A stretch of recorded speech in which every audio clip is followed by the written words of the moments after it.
मैत्रिणींनो, किचनमध्ये काम करताना वापरा स्मार्ट ट्रिक्स. 1. मेथी धुतल्यानंतर थोडं मीठ लावून ठेवा. 2. तांदूळ शिजवताना लिंबाचा रस घाला, भात पांढरा होतो. 3. पुलाव करताना संत्र्याच्या सालीचं चूर्ण मिसळा, यामुळे पुलावला सुगंध प्राप्त होतो. 4. सॅलड बनवण्याआधी भाज्या आणि फळं फ्रीजमध्ये ठेवा, मनासारख्या आकारात कापता येईल. 5. रस्सा दाट स्वादिष्ट होण्यासाठी दाण्याचं कूट, नारळाचा चव मिक्सरला करून रश्श्यात घालावा. 6. भांड्याला कांद्याचा वास लागला असेल तर थोडा वेळ मिठाच्या पाण्यात घालून ठेवावा. 7. हाताला किंवा पाटा वरवंट्याला येणारा मसाल्याचा वास जावा म्हणून त्यावर कच्चा बटाटा किंवा लिंबू चोळा. 8. पुरीसाठी पीठ मळताना त्यात थोडं दूध व बेसन मिसळा, पुऱ्या खुसखुशीत बनतील. 9. मसालेदार पदार्थांची करी घट्ट करण्यासाठी त्यात तिळाच्या पेस्टचा वापर करा. 10. डोसा कुरकुरीत करण्यासाठी त्यात पोह्याचा चुरा मिसळा. 11. दूध उकळण्यापूर्वी पातेल्यात थोडं थंड पाणी घाला, दूध खाली लागणार नाही. 12. हिरव्या पालेभाज्या लोखंडी कढईत शिजवा, त्यात लोहाचे प्रमाण वाढते.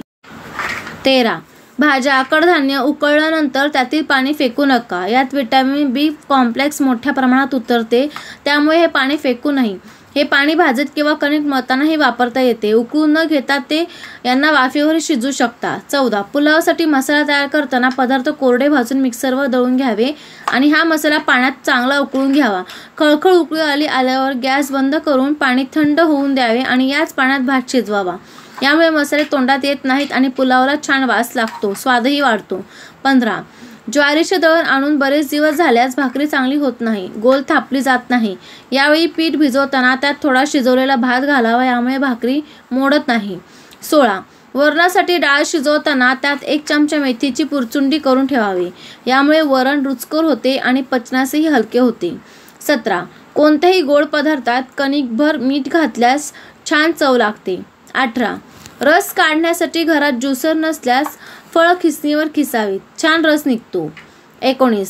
फरसबी, मटारचे दाणे, भोपळी, मिरची इत्यादी भाज्या शिजवताना आधी हळद मीठ घातलेल्या पाण्यात भाज्या शिजवाव्या, यामुळे रंग हिरवागार राहतो. 20. अळूच्या वड्या करताना पाने स्वच्छ पुसून थोडेसे तेल लावावे आणि वरून पीठ पसरावे, यामुळे वड्या चुरचुरीत होतात. 21. लाल भोपळा, कलिंगड, खरबूज यांच्या बिया कडक उन्हात वाळवाव्या, नंतर सोलून साठवून ठेवाव्या. पदार्थ गार्निश करण्यासाठी त्याचा उपयोग होतो. व्हिडिओ संपूर्ण पाहिल्याबद्दल खूप खूप धन्यवाद. वरील टिप्स उपयोगी वाटल्यास लाईक, कमेंट आणि शेअर करा व अशाच नवनवीन उपयोगी टिप्ससाठी आई मला भूक लागलेला सबस्क्राईब करून सपोर्ट करा.